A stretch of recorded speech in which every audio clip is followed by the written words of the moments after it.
Аскер курулуш мамлекеттик ишканасы тарабынан Гансе транзиттик борборунун аймагында жайгашкан имараттарды капиталдык оңдоп түзөө иштерин жүргүзүүдө тартылган жумушчулардын айлык маянасын, ошондой эле алынган товарлардын акчасын төлөп бербей жаткандыгы боюнча төмөндөгүдөй маалыматтайбыз.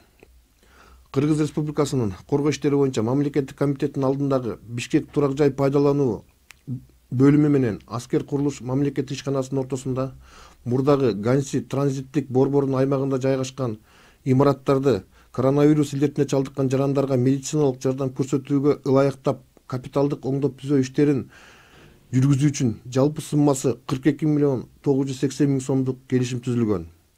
Азыркы күндө Бишкек турак жай пайдалануу бөлүмү аткарган иштер үчүн Аскер курулуш мамлекеттик ишканасына жалпы суммасы 39.700.000 сом которгон. Алдын ала алынган маалыматтарга ылайык, Аскер курулуш мамлекеттик ишканасы тарабынан курулуш материалдарын тапшырган субподрядчиктерге жана курулуш иштерин жүргүзүүгө тартылган жумушчулардын айлык маянасы үчүн карызы 7 миллион сомдон ашык.